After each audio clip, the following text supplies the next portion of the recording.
All right, come on in, everybody. Welcome back to the Tennessee Holler. I am the editor of the Holler, Justin Canoe. TNHoller.com is where you can find us. At the TN Holler on Twitter and Facebook. We also have Hollers hollering all over the state. Thanks to your support, we really do appreciate that. A few bucks monthly goes a long way. Chip in $10 a month or more and get a Holler hat. I want to send a shout out to Elisa Parker. If you're buying or selling a home in Middle Tennessee, do it through her. And Abby Rubenfeld is a lawyer that if you need one, use her because she's super supportive of us. So today we have a special announcement that we're going to bring to you. We're honored to be able to bring this. We're breaking news here, folks. This is an exclusive announcement.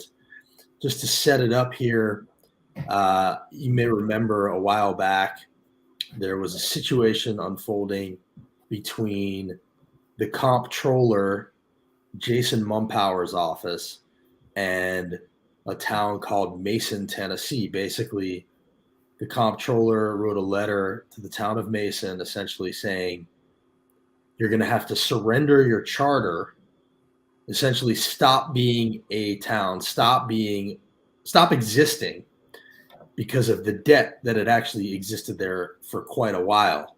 And it was impossible not to notice that this was happening right as Ford had decided to set up shop, their Blue Oval City, which is joining the community there right next door to Mason. So it didn't feel like a coincidence that that was happening. And because of the timing of all of that, it very quickly made national news.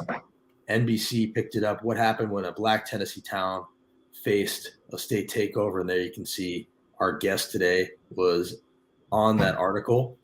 And then Time Magazine picked it up and said a small Tennessee town is at the center of a big lawsuit involving race, power, and money. And what ended up happening was the town pushed back and said, no, we're not gonna take it, to quote a famous rock song. And they sued, and there was a lawsuit, and they pushed back, and they said that it was about racial discrimination, and they fought, and eventually the comptroller kind of backed off, told them that they were going to have to get their finances in order, but the threat of removing their charter was removed because they stood up. And fast forward now to a few months, I forget how long ago that was, maybe Virginia will tell us, but today, we have an announcement by Vice Mayor Virginia Rivers, who is here to join us. Vice Mayor Rivers, how are you today? I'm fine. How are you? I'm great. So I guess I'm going to go ahead and just kind of turn this over to you now. What is the exclusive announcement that you are sharing with us today? I would just like for everyone to know that the town of Mason has paid the balance in full that the general owed to gas, which was $550,643 through donations, monthly payments, and utilizing the ARP funds. We the remaining balance was paid in full on November the 29th. So I want to let everybody know where we stand on behalf of the town of yeah, yay, we made it. Despite what we started out in February of this year, with the comptrollers coming out, telling us, giving us demands and everything, despite all that, here we are. We have met the goal and paid off the debt. And on behalf of the town of Mason, I personally would like to thank God first and then everyone who been a part of this journey. I would wholeheartedly thank you and express my gratitude. I will never forget those who helped us sail through this troubled water. The town is striving now to build our cash flow for reserve to avoid this from ever happening again. We are working hard to stay afloat. We're looking good, and I just wanted to thank everybody. I don't want to start naming because I may forget somebody. So to keep from forgetting anybody by naming anybody, I do want to say thanks. Truly, truly thank you from the bottom of our hearts. We really appreciate people from all over the world who came, who made phone calls, sent donations. I mean, people from everywhere was willing to help this town. And I'm so grateful to you for what you have done. And I'll always be grateful for you reaching out. I'm just happy and I'm elated. The town is elated. All the officials, along with the mayor, we are all excited that we have met that journey. And thank you again.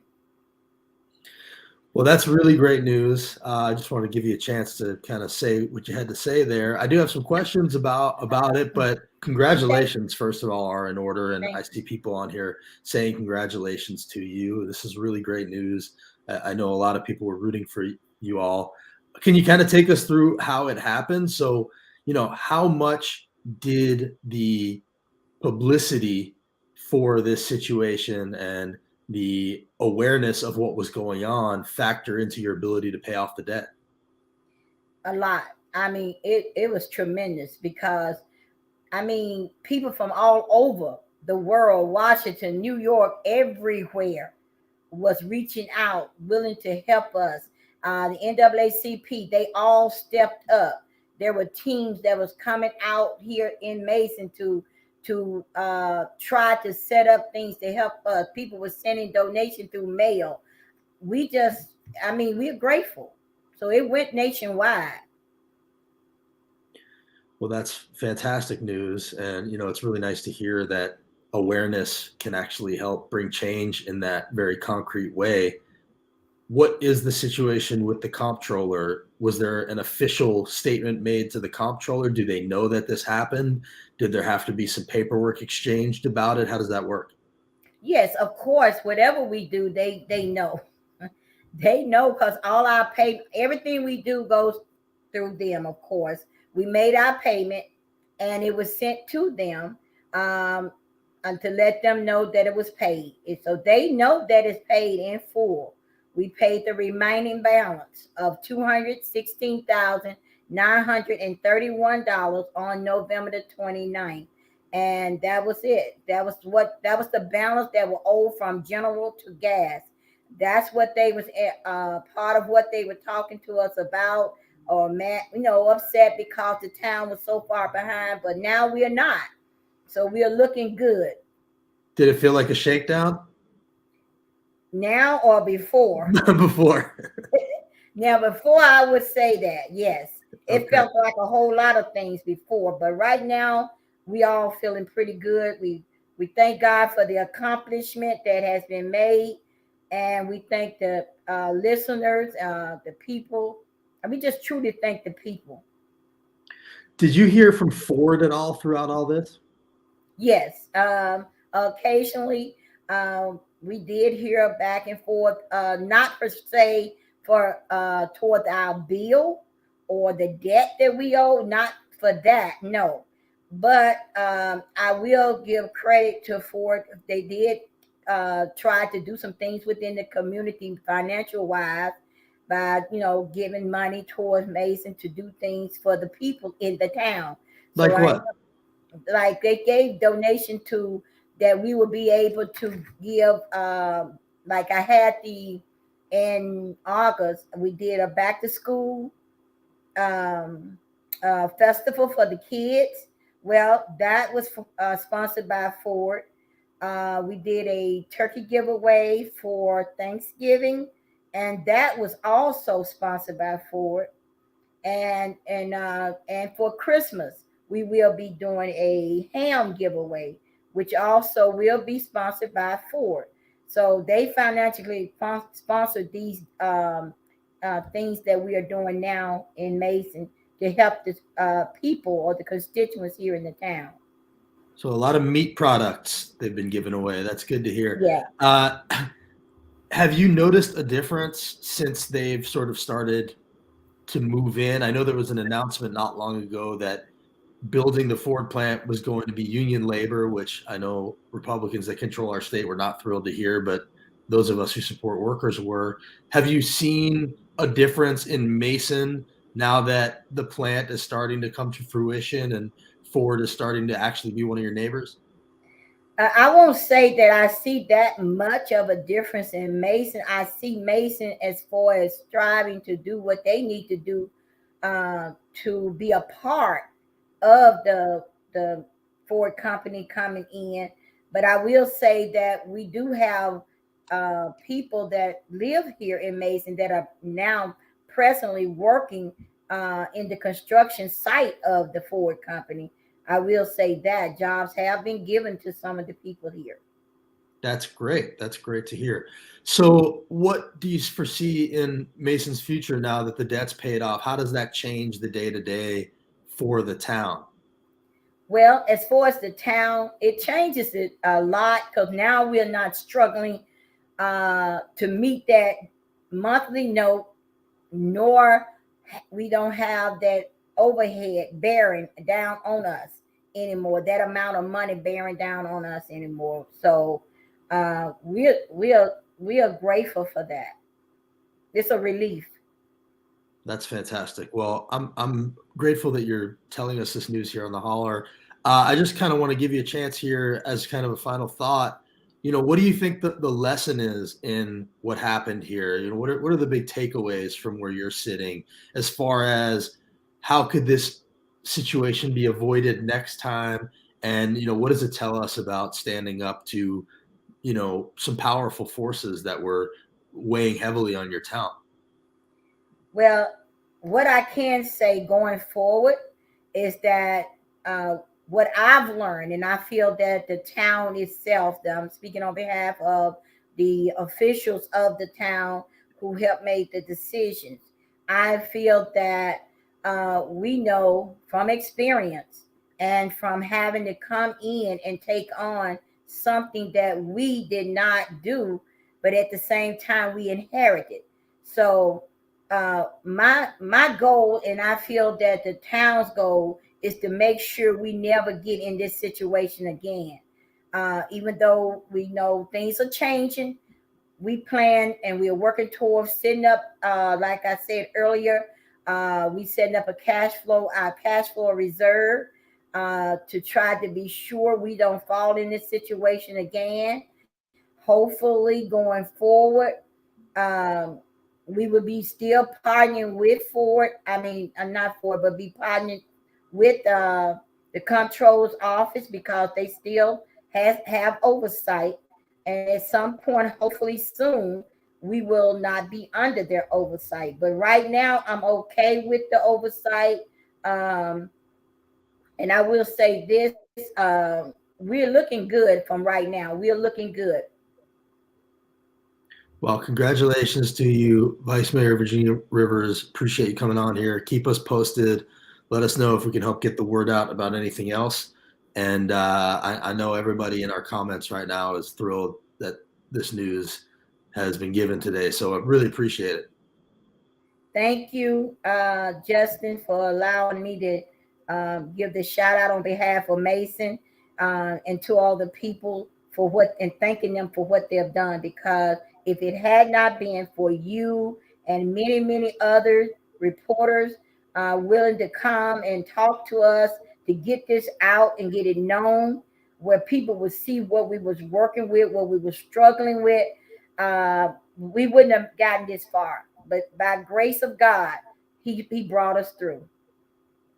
So awesome to hear. Thanks for making our day, Virginia, and stay in touch. All right. Thank you.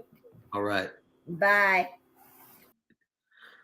So that's Vice Mayor Virginia Rivers. I see all of your comments. Everybody is thrilled that this happened. It's hard not to be thrilled. This was a powerful story that, again, made national news. Time Magazine, NBC, all picked up on it. The optics were just terrible of the state coming down on a majority black town right as Ford showed up with a $5.6 billion plant next door. You could not escape the optics and the timing. It was handled terribly by the state.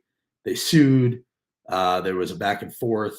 Eventually, the state backed off a little bit, but they're still under their thumb. And now we find out that they've actually paid off that debt thanks to the help of a lot of people. This was a global story, and it just shows the power of awareness. It's a really, really cool thing. And so congratulations to everybody who helped them, and it's really cool that they persevered. While I have you guys on here, just a couple of things. Again, if you're a follower in the Holler, really ask that you subscribe to our twice weekly emails that go out. tnholler.com is where you can do that. And we send out like a wrap up of the news that's been going on in our state and around the country. And, obviously there's a lot going on. A couple things that I just wanted to mention. This was our email that went out, the Constitution Terminator. And Trump wants to terminate America's founding document over a snooze fest Twitter thread with no actual news was the headline.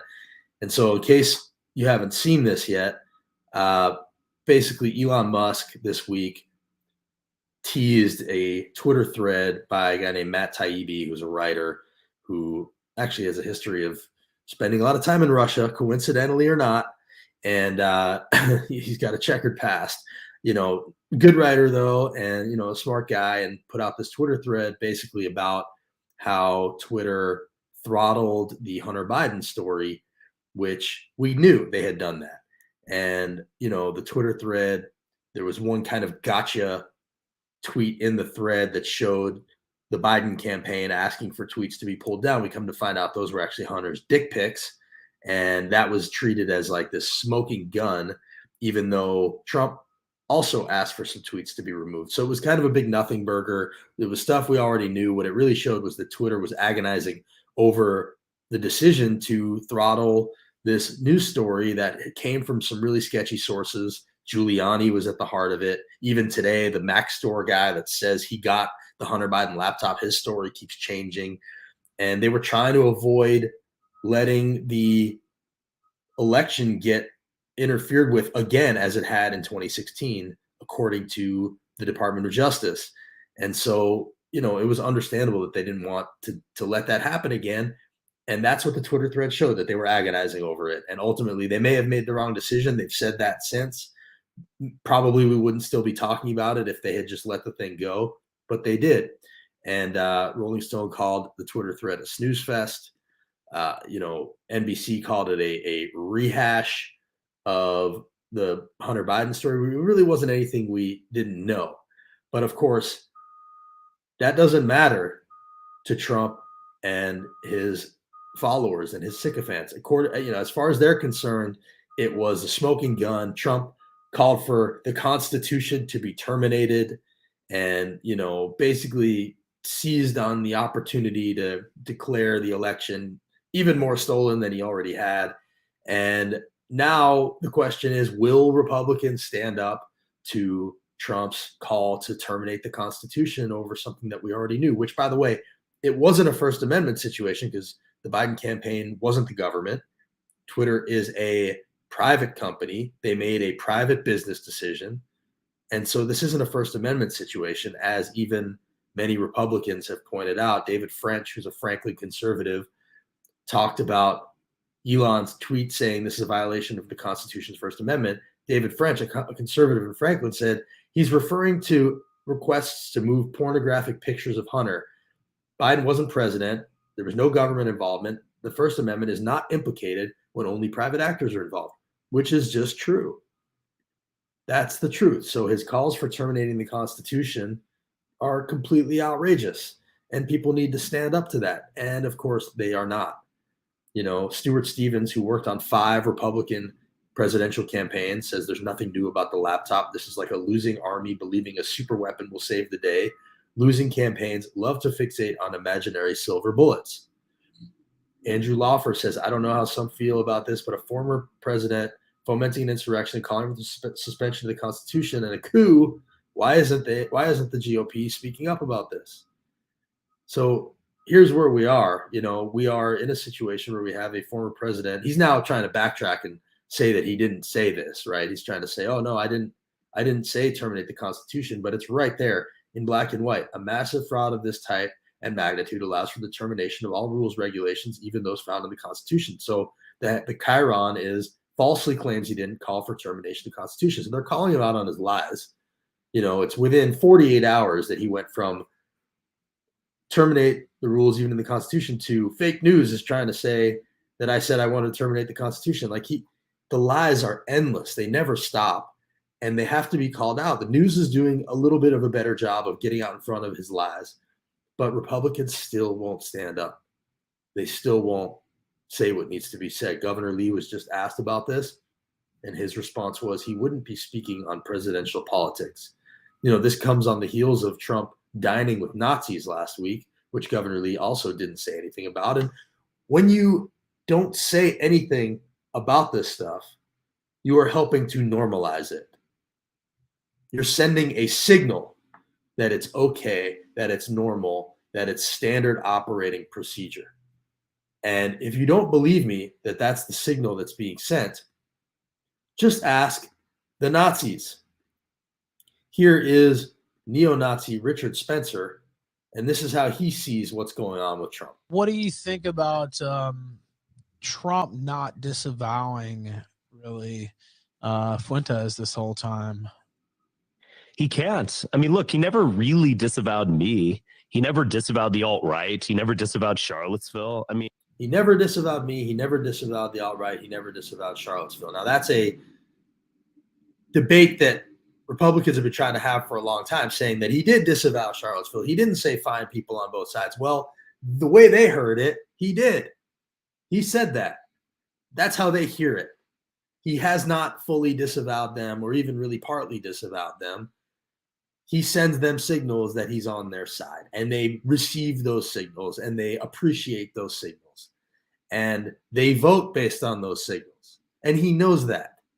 So we can debate back and forth whether or not, how bad Trump actually is, but he's empowering and emboldening people who are openly white supremacist neo-Nazis, and they hear it. I mean, he doesn't disavow his own people.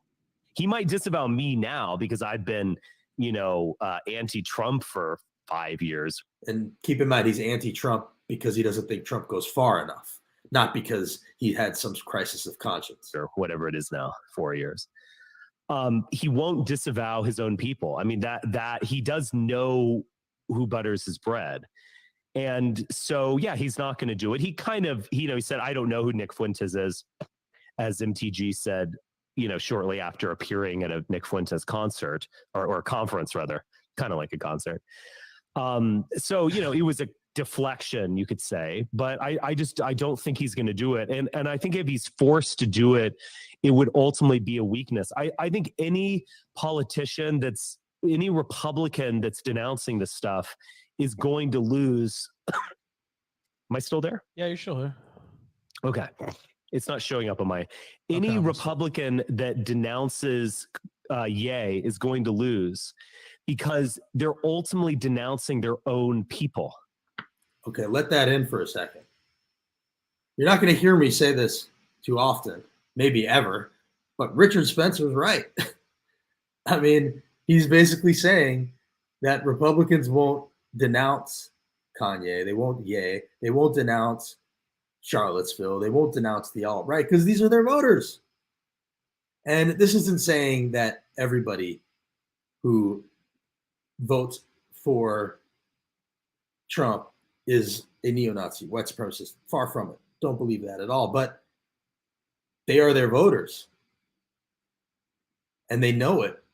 And so when they send these signals that they won't disavow them, they won't denounce them. Instead, they just say, I didn't really even know who that was. Just like when Trump did it when David Duke came up initially in his first run.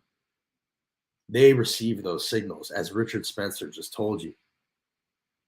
So it's really important that we have leadership on this, and we have leaders who are willing to stand up and say, no, too much, gone too far.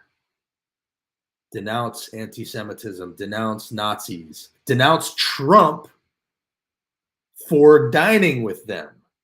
Put his name in your mouth, as our friend Rex Chapman said the other night. Call him out, but they won't because they're afraid of what? Being primaried? Think of what they're putting ahead of the Constitution, ahead of humanity, ahead of people when they make that choice and that decision. That they don't want to put their own personal political ambitions and career ahead of what is obviously the right thing to do.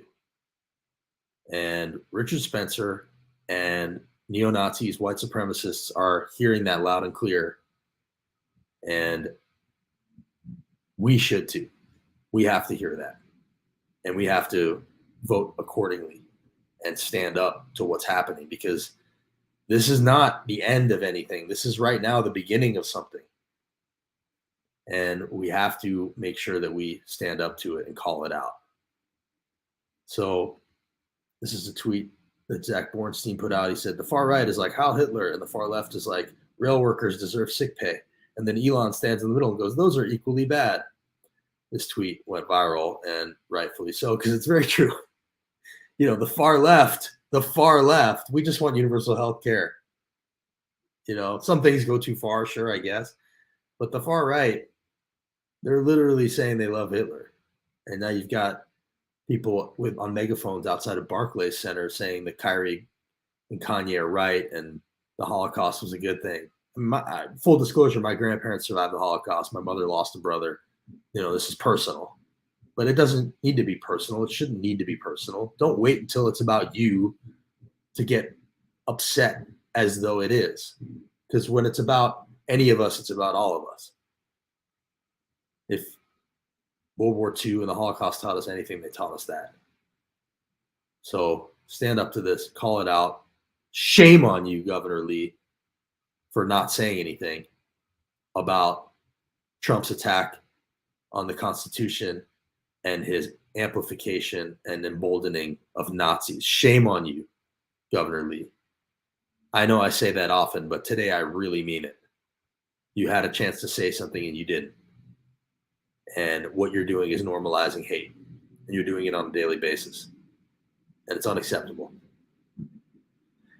There should be zero issue with anyone with denouncing that anyone that praised Nazis, white supremacy, etc. My friend Gapper, glad to see you're okay and on the mend. He and I don't agree about everything, but on this, we seem to be shoulder to shoulder. I appreciate that. There should be zero issue with that. It should be the easiest thing to do in the world. And then, you know, on that note, there's a long piece by Eli Motika, I forget how to pronounce his name, in the Nashville Scene. And it's 4-pager, or not a 4-pager. It's a long piece on Governor Lee's 4 years. And this is the pull quote that they're using, and I think it's important. It says, while backing some of the country's most hardline policies on abortion and organized labor, and overseeing some of the nation's worst income inequality and healthcare access, Governor Bill Lee has cultivated a reputation as a benevolent pragmatist, faithful to free markets and God. And I think that is really well said.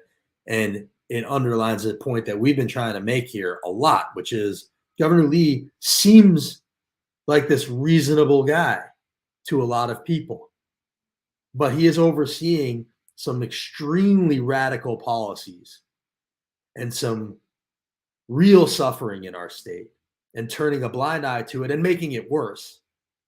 And yet he doesn't get painted as this radical extremist the way maybe, you know, others do in other parts of the country. I honestly think Greg Abbott and Ron DeSantis don't get painted as extreme as they really are either, but people don't think of Governor Lee that way, and they should. And it's only going to get worse. You know, we're a month away now from the next session. We've got a new crop of Republican legislators coming in that are more extreme than the ones that they're replacing. We're going to have more anti-trans bills, more anti-gay bills. They're going to focus on that. Meanwhile, their abortion ban is one of the worst in the country, maybe the worst in the country, as abortion advocates will tell you. They also are now regretting this education bill they passed that holds back third graders that aren't reading at the right level, that Paige Wally, a senator, just said, yeah, maybe we shouldn't have done that. So they're like passing this extreme legislation, ignoring all the warning signs, and then going, oh, well, maybe we went too far. That's not how you govern. So I ask you to realize what's really going on, how extreme the state is, and stand up for what's right. And we'll keep trying to do that too. As always, I appreciate you following the Holler. Appreciate Virginia Rivers coming on and telling us her good news. And we'll see you next time.